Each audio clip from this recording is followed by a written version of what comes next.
Hello, friends. Welcome back to another episode of the Scholar Budget podcast, where we help students like you to earn a debt free degree and navigate finances.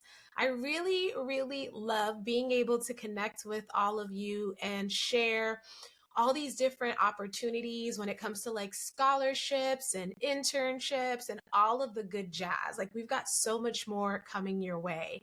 And one of the things you've probably heard me say before multiple times is that when it comes to paying for college, we want to do our best to avoid putting all of our eggs in one basket. So, what does that look like? Maybe you say to yourself, I am going to fill out my FAFSA. I'm going to make sure my parents do their part, and that's it. I'm done, right? I'm done with the portion that requires me to pay for college. Like, I don't need to do anything else. And the truth is, we want to avoid that because you can easily fill out your FAFSA and think that 100% of your education is going to be covered, and that is not the case. There's multiple pieces to being a student, whether you're staying at home, living on campus, books, meals, dorm rooms, transportation, right? And I don't say this to overwhelm you, but I say this so that you can get out of that habit of thinking you just have to do one thing to pay for school and get in the mode of thinking, how many different things can I stack to pay the bill ultimately? Even if it's two or three things that you're doing, and we can change those two or three things semester after semester, year after year, but our ultimate goal is to get a debt-free degree. And so today's guest is Amber Hurt, and she's going to give us another gem, another thing we can do to add into our stacking method so that we can earn a debt-free degree.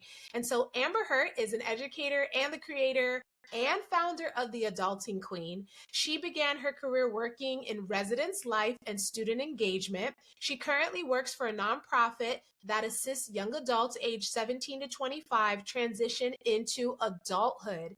And so the Adulting Queen, Amber, started in 2019 when she was working at a college to help young adults navigate adulting, because you know what? No one teaches us how to be an adult.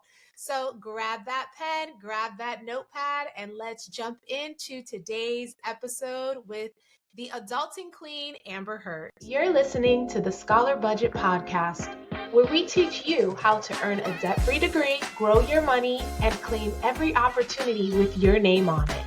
I'm your host, Raquel Bartoli. Let's jump right in.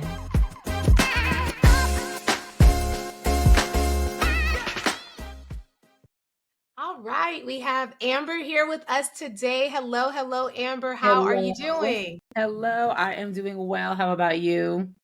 All is well, my friends. I'm really happy that you decided to join us on today's episode because I know you have a special gem to share with us that is definitely going to help students when they start thinking about, okay, what other things can I do to afford college? Sure. So, with that being said, Amber, can you tell us a little bit more about your role with students? I know you've done a lot of work with students, but kind of share what your background experience is with Yeah. students.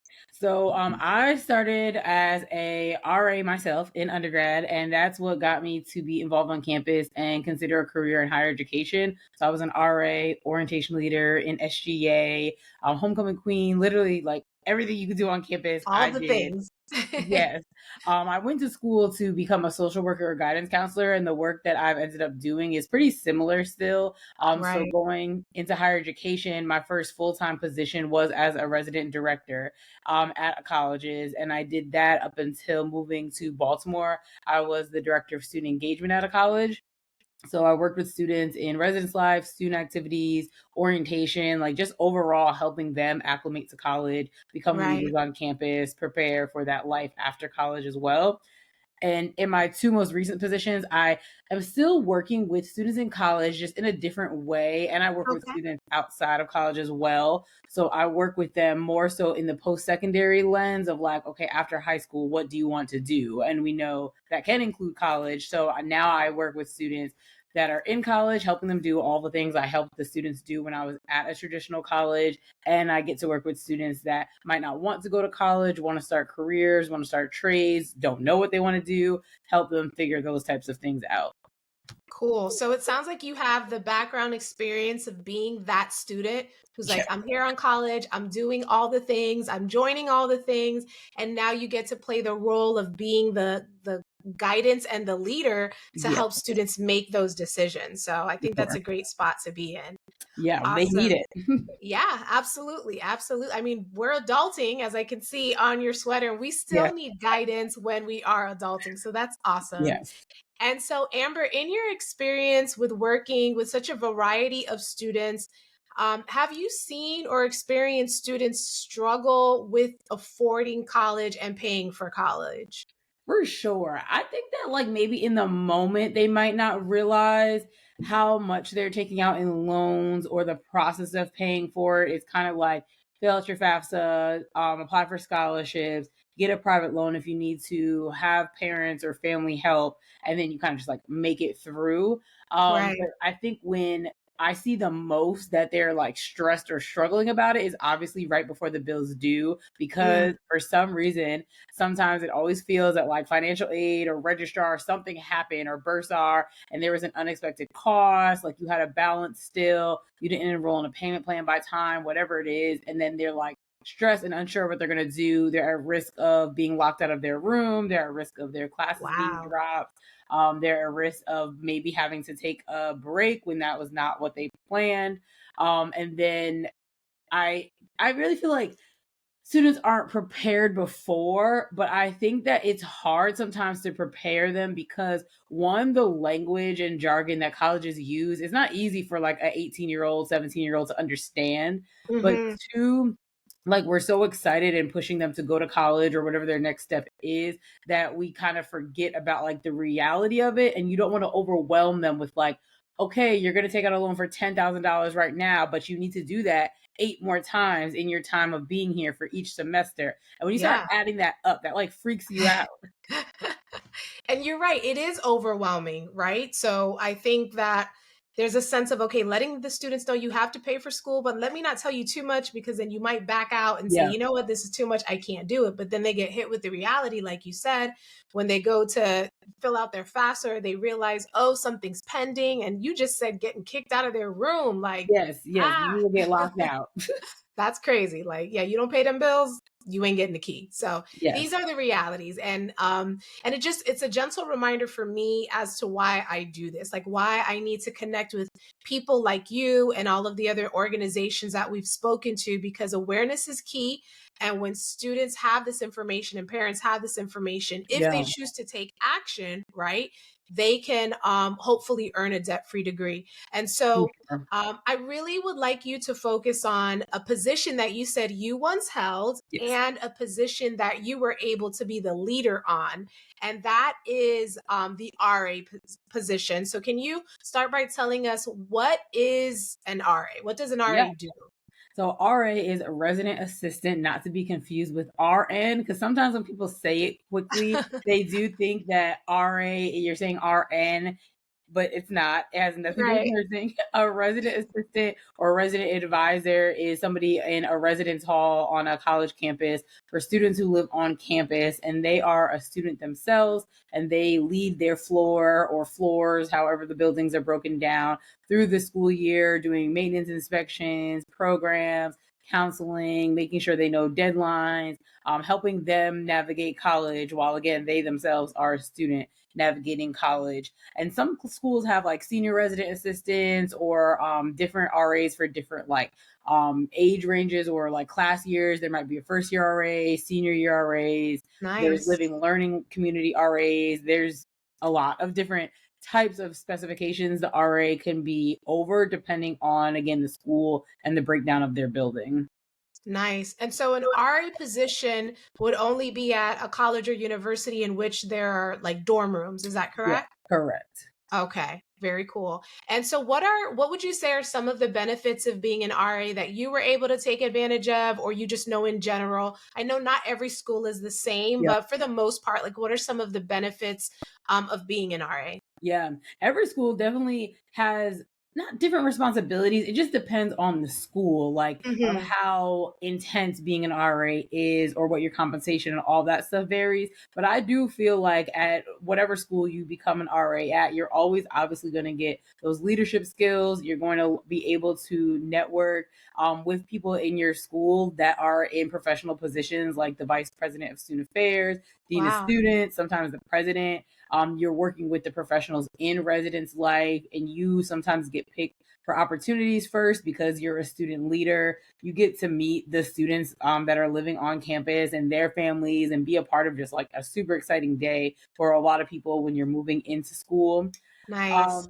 The benefits for me, I feel like, have been those things of the networking, professionalism, understanding myself and learning myself because you go through training before school starts each year. And then at the end of the year, there's like a lot of celebrations, awards, stuff that's continuing throughout your whole time in that role that just Right. develops you outside of the classroom. Whether you want to go into higher education or not, those skills are needed in any role or job you're going to get after college.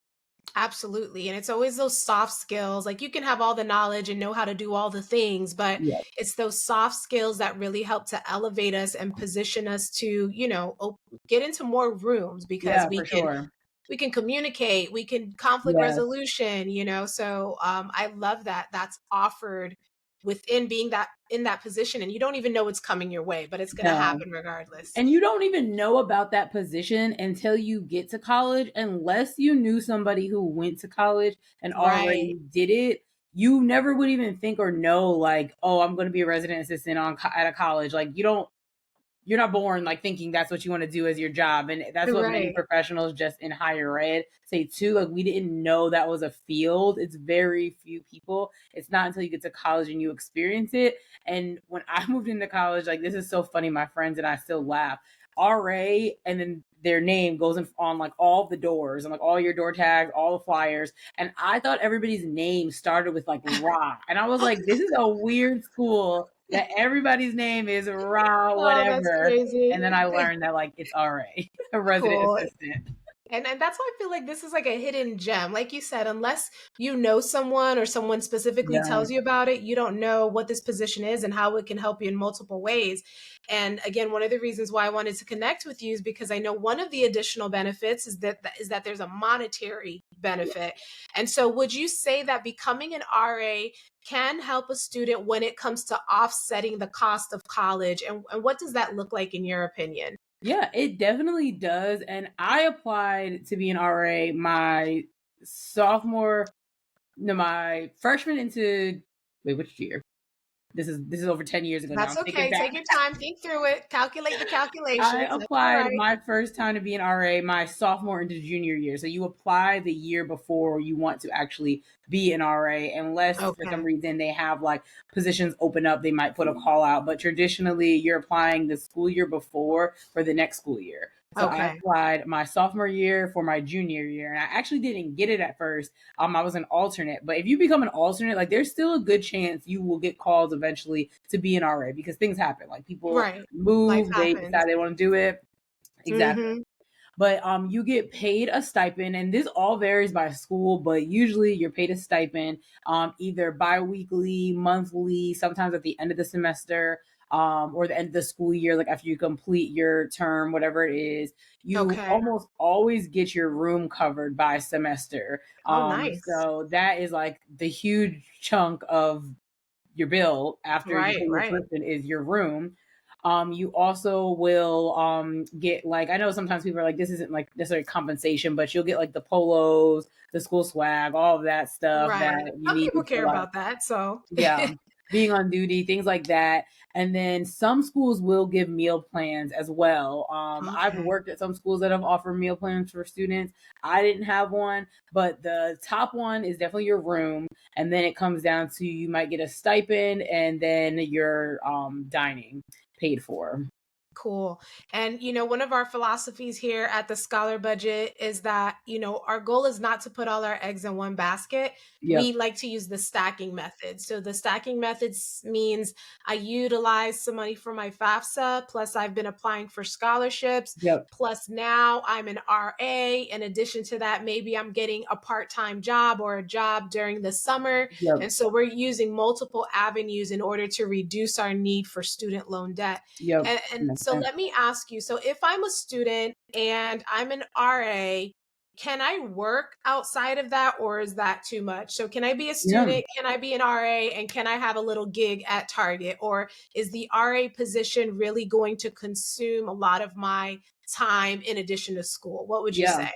So I think that, again, it sounds like redundant. I have to keep saying it, but it really varies by school. And it Okay. varies by school because some do write in that you're not allowed to work outside of the RA position. Some Okay. allow you to work outside of the position, but you have to get it approved by whoever your supervisor is, and you can only do up to a certain amount of hours. Because the RA position, like, it varies week by week, like how much of your time it's going to take up. Okay. August, when you're moving back to school, like that's the heaviest time because you come to school like 2-3 weeks early. You're in training all day every day, team building activities, preparing to open the building, and then the school year starts. You're helping with move in, which is like 2-3 long days of getting everybody moved in, settled. Once the school year starts, you're doing programming. You're planning all these things on your own schedule, but you're doing programming. Sometimes you do have to do like all staff programs or all building programs.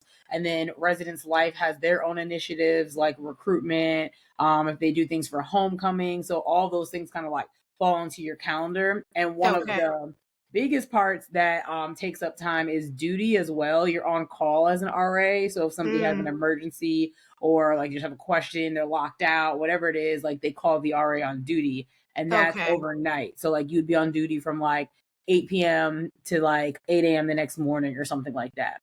So you Okay. can work. You would just have to know how to manage your time very well because again, you're a Hmm. student as well while you're an Right. RA. So you're a student taking 4 to 6 classes. Then you have all of these RA responsibilities. And then if you're involved in other stuff on campus, because you might be in a Mm, sorority, fraternity, a true. club, you also just want to go to things on campus. You have a Right. life, like you have You might want family to and sleep. friends. Yes, and that's the biggest thing people always forget is like sleeping and Right. resting and like eating and doing things for themselves.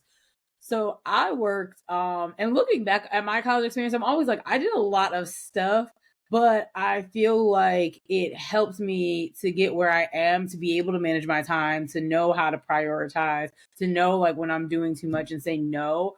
So Yeah. I say people can work, especially to your point and like what your organization is trying to do of helping people eliminate debt for college and just understand finances for college. Sometimes people have to work because they need the money to pay for college, they need the money to sustain themselves. So I wouldn't immediately say no, they can't work, but you need to talk to your school, your supervisor, and yourself to be realistic Right. about can you like take on additional responsibility outside of the RA role. Absolutely. So, like you said, which is, I think you saying it over and over again isn't a bad thing. It depends on your school and it depends on Yeah. your university, it depends on their rules, depends on Yeah. how much you already have on your load. And even if you're like, okay, I'm going to be a student, I'm going to be an RA and I can't work, well, then at least set aside some time for scholarships. Because if Yeah. you're a student who Exactly. you're really trying to afford college on your own, right? You got to be playing multiple parts. And I also like to think about future money. And Yeah. future money is tied to like opportunities that we don't even know are starting to unfold. So when you're in an RA position, like you said, you're bumping heads in a positive way with the president, with other people on campus, and eventually you're going to graduate. And so when you're shaking hands and doing all this good stuff with great people already, they're able to help open doors as you start to apply for positions, whether it's on campus, in your community, or in another state. So, For sure. this is great for the money now, whether it's that Yeah. stipend, that room, whatever the case is, and future money because you're in the right place with the right people. Yeah. So thank you for Yeah. focusing on both ends of that. Go ahead. Yeah, because I mean, I think that like college overall is an investment for later and it's what you put into it. So, yes, college does cost a lot. College does take a lot of time. It takes a lot of persistence, determination, all that for you to like get through it. And sometimes you're like, oh my God, like, why am I doing this? Like, I don't feel like I'm seeing anything now. But for me, going to college did really provide me with the opportunities I have now. Like, I still can call people that work at my institution and ask for something, or just say I want to help with something, or like give ideas. Right. And it really is what you put into it. Like, you can't go to school, do nothing, not really network or talk to people, and then leave and be like, oh my God, like this sucked. Like, Yeah. you have to You got to actually put in the put. work and connect with people. Exactly. And I think that that's something with like networking. People don't realize that like you have to put in that work and like reach out and communicate and like keep updating people. Like a quick email once you graduate, just saying like, hey Raquel, like thanks so much for helping me out. Like I'll be in touch. You get a Right. new job a year later. Hey Raquel, like hope everything's going well with you. I just wanted to let you know like I got a new job. Like those small things to the Matter. educator, one means a Hmm. lot because you thought about them, you wanted to update them. That means you had some type of impact with them. But it Right. also is like, oh, like I know Raquel's working here now. Let me reach out to her because I need to put another student in contact. I have an opportunity. Like that's what those things help with a lot. I love it. And so for any student who is, let's say they're like in high school right now, maybe we have a junior or senior right now that they're listening and they're like, "Oh, I like what Amber has shared as far as what an RA is Mhm. and that kind of, connects with what I'm trying to do when I'm in college." What would you say they can start doing right now to position themselves to be a good candidate? So when they apply for this RA position, they increase their chances of getting it. What can that Yeah. junior or senior do right now? Yeah. One, just be involved in your school. Just whether that's on like your student government association, you're helping teachers, you're trying to form some type of club with your student body, whatever it is. I think those small things help because in theory, like you're never necessarily prepared for the RA position because it can range from you're dealing with alcohol incidents to drugs to just somebody sick Right, to somebody is just like having a mental breakdown, suicide ideation. Like there's so many things that like you as a 17, 18-year-old won't be prepared for, but you will be taught how to manage those things. I think right. that the biggest thing we're looking for is just you've had some type of leadership skills and Mhm. you're open to learning and growing and understanding how to communicate with people because nobody comes equipped with every single thing you need. It Right. just shows that you've taken some type of initiative or interest in leadership when you have like done things like internships, you're in Girl Scouts, sports, something that you can just speak to working with other people and how you show up as a person. I love it. So, in a nutshell, being a resident assistant will allow you to gain leadership Yep. skills, networking, be able to be in places with other people, different events, like you, especially in when school starts, like the fall sounds like it's a Yep. heavy season, Yeah, for right? sure. It is. And I think Absolutely. that the other thing is like you get to have fun as a student when you're an RA or orientation Okay. leader or SGA, like any of those things on campus, because you are asked to come to events that are kind of like exclusive or like you'll be highlighted a lot. There's always like award celebrations and I love it. recognition that comes with it too for a lot of people. So I think that that makes just your college experience so much better when you just have a network that's like unique because everybody can't be an RA, but it's still serving everybody on campus that's living there with you. Awesome. So you're getting paid and a free board and room type thing to just show up, help other students just like you, Yep. and build your leadership skills. Yep. And so, Amber, thank you again for sharing these nuggets because this is a position that not every student knows about. No, they And now don't. that we're right, so now that we're able to share it, hopefully more students will take an interest. They'll do their research and find out if it's a good fit for them. And so, before we close out, Amber, is there anything else that you would like to share or anything else we might not have spoken about when it comes to the RA position and the benefits and why students should look into this as an option to help them pay for school?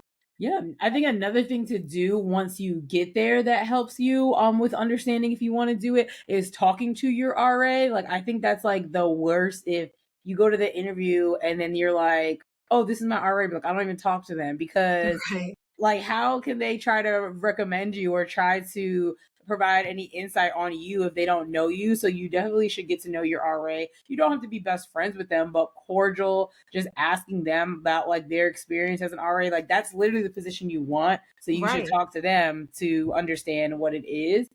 And also, I'm getting to know your resident director or residence life coordinator, whatever they call it. There's a person above the resident assistant who is a Okay. professional that supervises the building. So getting to know them as well, and other RAs and RDs in other buildings, that's not always like as easy depending on how big your campus is or if you have access to the buildings, things like that. But Okay. the first thing would be talking to your RA and the person who's over your building, because they'll be able to know. And do not, to your best of your ability, again, this is college, your first year, second year, try your best not to get in trouble, because if you get in trouble, you might not be able to get the position because of That's true. whatever conduct issue you had. But also, you don't want to go into the interview and then they're like, you did so well, but they're like, but that's the girl that we just had to send to the hospital last week. Like, Right. you did like, Yeah, or you might want to alcohol. behave yourself if you want to get a leadership Yeah. position and helping other students behave themselves. Yes. So that was a good one, Amber. Thank Because you for people don't sharing that. forget that too. Like, if somebody was my RA that I'm like, I just saw you last month, like out here acting crazy, like, Right. I'm not putting you on the team. No. yes. So that's something to think about. I mean, it's college, definitely have fun. Like, it's not like we're sticklers and being like, oh, you drink once and like you're never going to be an RA. Right. That's not the But you case. got to But show up as a good example for others. I mean, bottom yes. line. Yes, for sure. And then I think that if you don't get the RA position, do not beat yourself up. I always tell people that because, like, as I said, I was an alternate, and you have to think there's like, again, depending on the school, ranging from like 50 to sometimes 200 positions, but there's way more people applying for the positions Applying. That's than what true. we have. But if you don't get the position, there are other ways you can get involved with Residence Life, like Residence Hall Association, which is like SGA kind of, but for Residence Hall specifically.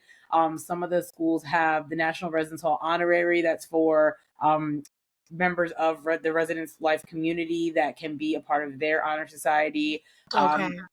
You can still get involved in other things on campus, even outside of residence life, if you don't get the RA position. Like, there's tons of opportunity. So don't think like, I didn't get the RA position, like I'm never going to be a leader on campus. That's No. not Way that's not true. too many positions and opportunities out there. Yeah. And Awesome. still stay connected with people in residence life if you are like a sophomore, junior, because you can apply again the next year. So if you don't get it the first year when you apply, you can still reapply.